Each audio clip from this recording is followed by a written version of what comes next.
Hi everyone, this is Mrs. Kirk checking in with you again on this beautiful day. I'm going to go over with you the start of my next unit. This is going to be my unit 13 on the ellipse and the hyperbola. So for this set of notes, I would recommend that you print the notes sheet. I would also recommend that you print it back to back so that you could use it for, or you can print it on one on each piece of paper. That would be fine. But anyways, print the note sheets from WITS, and here we go. So today's topic is 13.1, and I'm going to go over all the different parts of an ellipse. So just like with the parabola unit, today's lesson is going to be probably the most important lesson of this ellipse unit to master all these different parts. This is brand new material.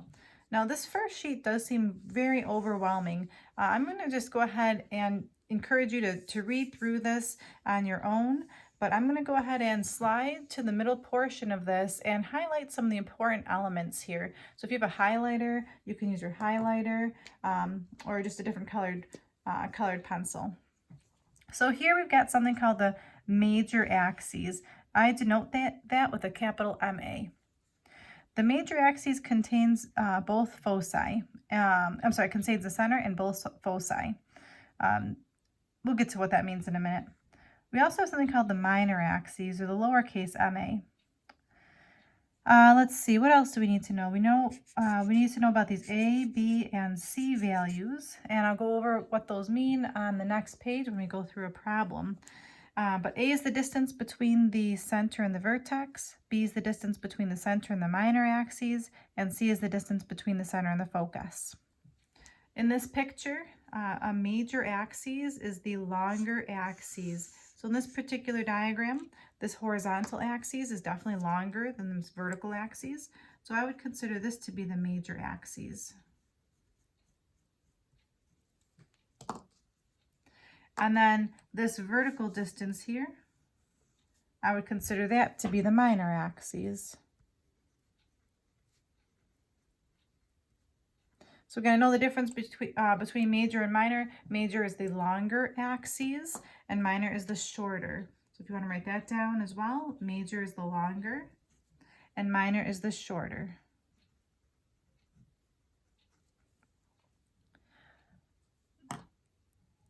Sorry about that. All right, so let's see, what else do we need to know? There's some new things that I boxed in down here.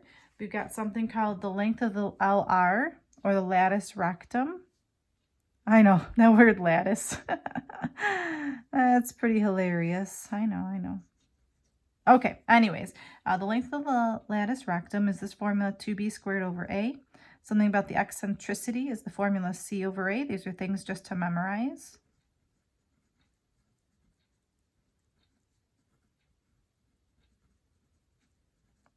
So the more you practice these questions, you'll have these memorized in no time. And then this formula here, this looks very familiar to me. It's a squared equals b squared plus c squared. So it's like the Pythagorean theorem, but it's just mixed around with the variables a little bit. But you do need to memorize this one as well. So these are the three important formulas for today. And just a little bit about what an eccentricity is. Here's some information about it. If the eccentricity is less than 1, you're going to have a graph of an ellipse. If the eccentricity is greater than 1, you have a graph of a hyperbola. I'm going to go down to the bottom of the sheet here and start filling out some things on these diagrams. So if you look at these two different positions, we've got position 1 and position 2. And I want you to look at these equations and just notice some similarities and some differences between the equations. I'm looking at this and I really only see one difference between the way the equation is written. You got it. The fact that a is in the denominator on the first position under x, and in position 2, b is in the denominator under x. So that's the difference. And depending on where a and b are located, that's going to change the position of our ellipse. I'm just going to label some elements here. This would be considered my vertex of my ellipse. The vertex is always on the major axes. Again, the major axis is the longer axis. These points here, I'm just going to call those lowercase ma. Those are my minor axes endpoints. I'm going to do the same thing on this picture as well. Where do you think the vertices are going to be? Well, they're on the major axes. So this time, these are where the vertices are. And the minor axes is, again, the shorter axes. So it's the horizontal axes in this picture. And the last thing I want to keep in mind before I actually try some questions here, for an ellipse,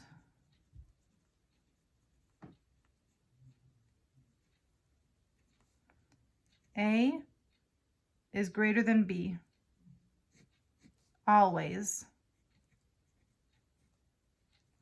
That won't really make too much sense until we get to some practice questions, but that's something you want to keep in mind, is that A is always bigger than B.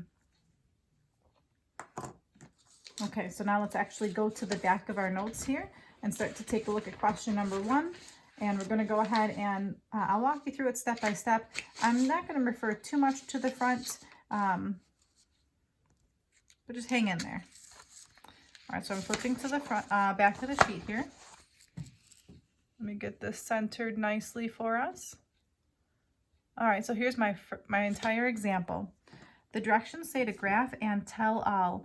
This is just like on your homework. When you see tell all, I expect to see all of this worked out every single time. Now on a test, I would give you a question like this, and I would list all of these things on the test for you, and you would just fill in the blanks. For the notes, let's try this out. I'm going to recommend that you use a pencil when you're plotting points on the grid over here in case you make a mistake. So the first thing I'm going to do is I'm going to look at my denominators of my fractions. Why am I going to do this? Well, one more time, if I look at my denominators here, the denominators tell me what A and B will be.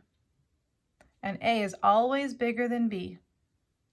So A and B are always located on the denominators, and A is always the bigger number. All right, so I know that information now. So if I look at this problem, I know that A and B are the denominators, and A is always the bigger one. So which one do you guys think is A squared? You got it, the 25. To figure out what A is, though, you take the square root of that number. Well, the square root of 25 is just 5. B is the other denominator. Again, the square root of that, so it's going to be 3. Now, how do we figure out what C is? So one more time, I'm going to flip to the front of my notes here. We have this formula, A squared is equal to B squared plus C squared. I'm going to use that formula to figure out what C is. All right, so on the side of your paper, go ahead and do the Pythagorean theorem there and figure out what the value of C is.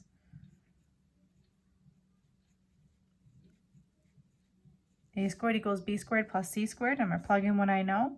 This is 5 squared is equal to 3 squared plus C squared. This is 25 is equal to 9 plus C squared. So 16 is equal to C squared, but I need to know what C is. C will be 4. Again, I'm only picking positive values here because we're talking about distance. Now for the center goes back to the numbers inside of the parentheses. Just like a parabola or a circle, you would negate these values. So my center here is -2, +1. So I'm going to take a moment and I'm going to plot this. -2, +1. And I'm going to label that C for center. I want you all to make sure that you're labeling your graphs when you plot your points. Okay, now for the next part here, I'm going to go through this, and please pause the video if you need to at any point in time so that you can have time to graph this and understand this. To figure out the vertices, actually before I do any of the rest of this material, I'm going to go and focus on just graphing.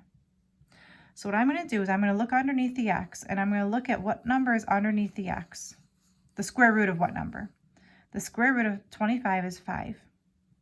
So that's telling me that in the x direction, I'm going to go 5 units around where the center is. So the x direction is going left to right.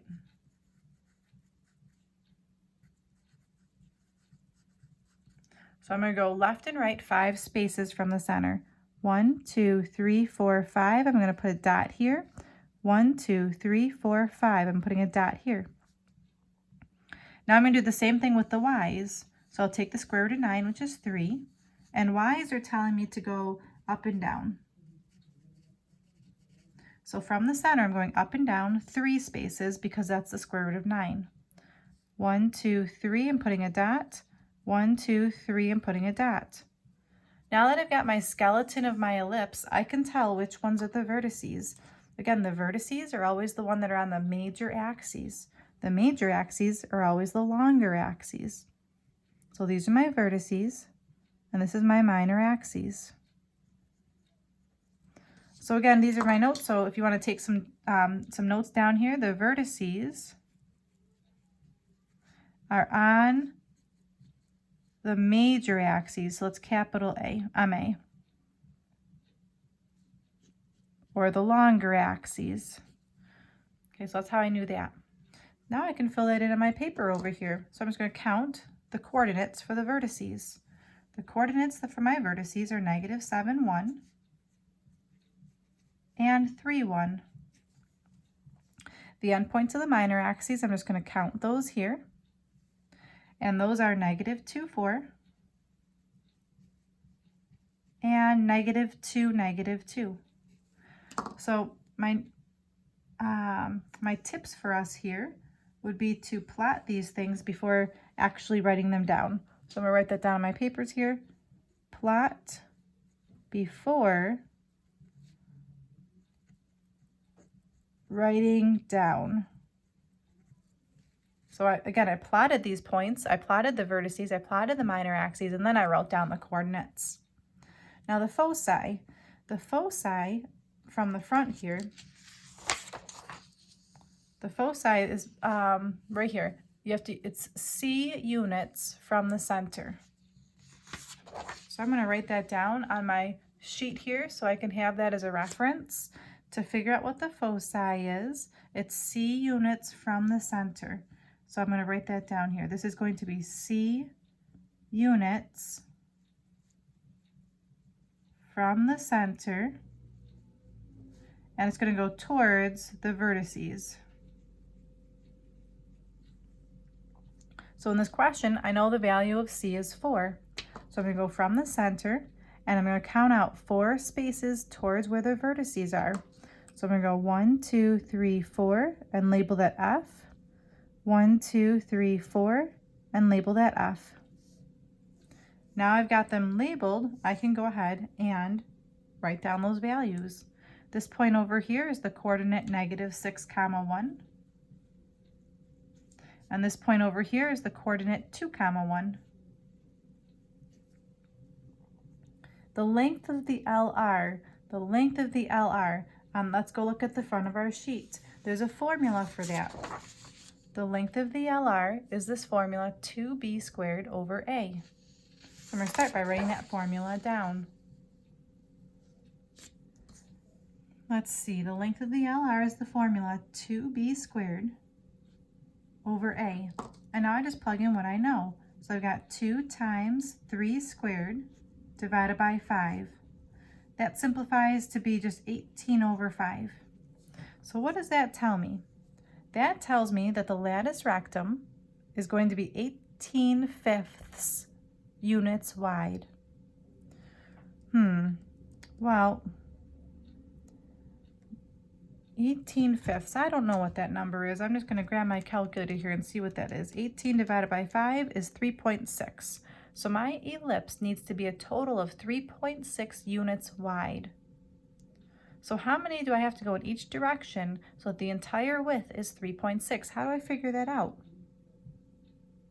Well, if I take the 3.6 value and divide that by 2, that will tell me how many units to go in either direction around the foci. 1.8 units.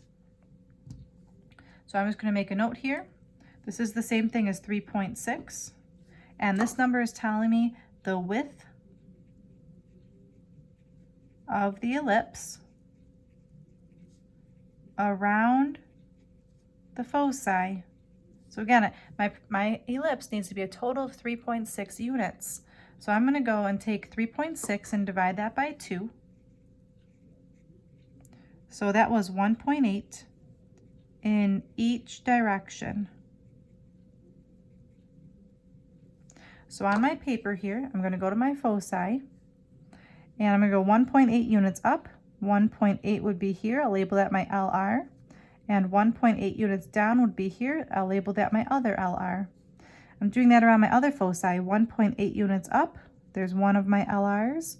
1.8 units down, there's my other LR.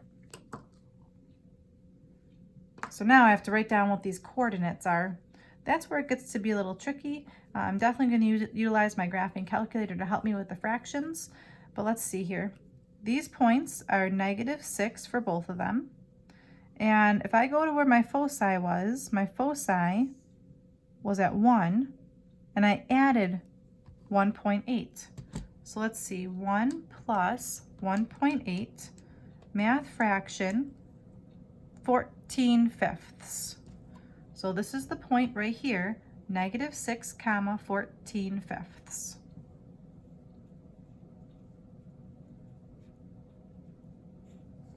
Now I need this point. This is the coordinate -6 something. Again, I'm starting with the foci. The foci was the coordinate at 1, and I'm subtracting 1.8. So I'm going to do 1 minus 1.8, math fraction. 1 minus 1.8, math fraction. It gives me -4/5. So this is the point here, -6, -4/5. To get these two LR endpoints, I know that they're going to be at 2, comma, and they have the same y values as these two y values here. See, they're on the same line. So those are the points 2, comma, 14/5, and 2, comma, -4/5. And now I can finish filling all of this out. The length of the major axes, I'm going to go ahead and connect my points now. Connect the outside points here and make it into a nice ellipse. So I'm connecting the minor axes to my LR points and my vertex. And I'm just going to go all the way around here to make my nice ellipse. There's my ellipse. So now I can answer these. I can see the picture a little bit better. The major axes again is the longer axes. So in this case, just count the spaces. 1, 2, 3, 4, 5, 6, 7, 8, 9, 10 units. The minor axes would be this vertical axis because it's shorter. I've got 1, 2, 3, 4, 5, 6 units. The eccentricity is a formula from the front of the sheet. I was going to copy that down for us. The formula here is C over A. In this question, C is the number 4 and A is the number 5. At our level, we just need to know how to calculate it, and knowing that that's less than 1 tells me it's an ellipse. Domain is how far left and right the graph goes, so I'm just counting over.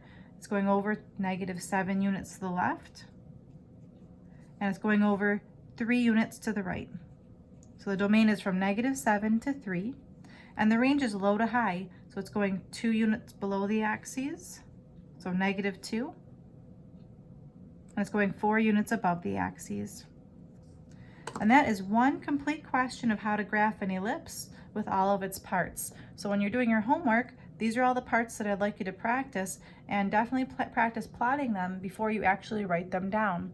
I'm going to go ahead and go on to question number 2, but if you need to pause your video and copy any of this down, please do that. I'm going to go through 2 a little quicker, hoping that you were able to follow along with number 1. If you don't understand something, maybe again pause the video and go back and see what we can think of. All right, so let me start this off.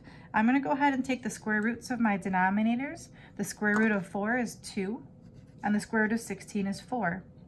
Which one is bigger? The square root of 16 is bigger. The bigger one is A. The smaller one is B. To find out C, I'm using the Pythagorean theorem, but that weird Pythagorean theorem. I'm going to plug in what I know.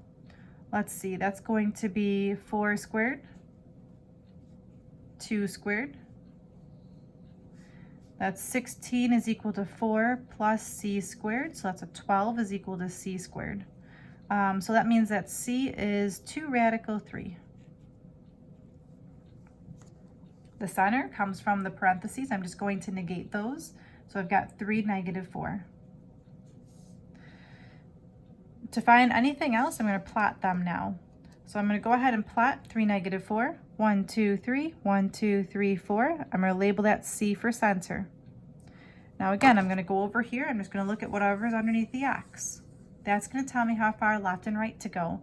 So I'm going to go left and right 2 spaces. 1, 2, 1, 2. Then I look at whatever's underneath the Y. In this case, it's the square root of 16. That's going to tell me how far up and down to go. That's the square root of 16 is 4, so I'm going up 4. 1, 2, 3, 4. I'm going down 4. 1, 2, 3, 4.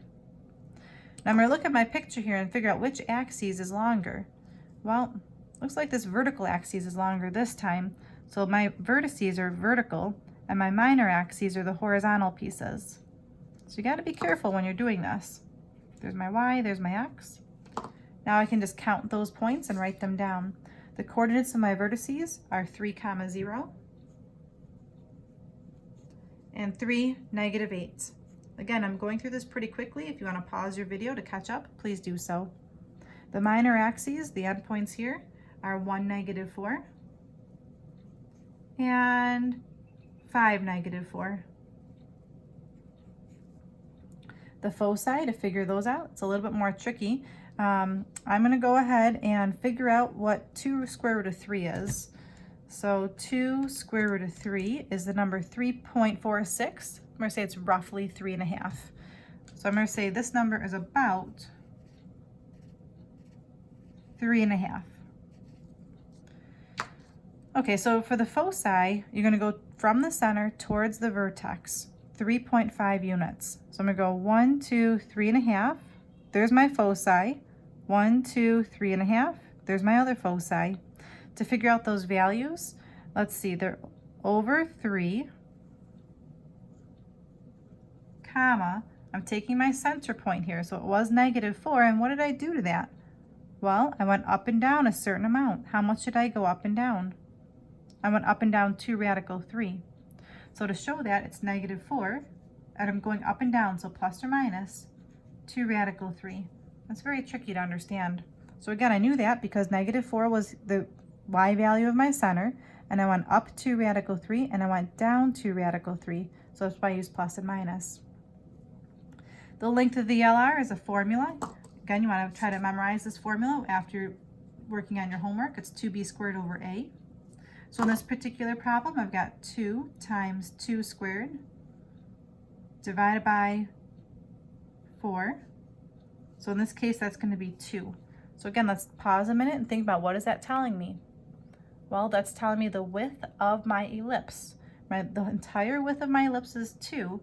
So therefore, I'm going to take 2 divided by 2.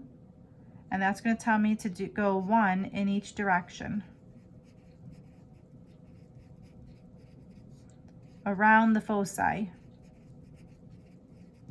So I'm going to find my foci. I'm going to go 1 in each direction. So there's one of my LR points. There's my other LR point.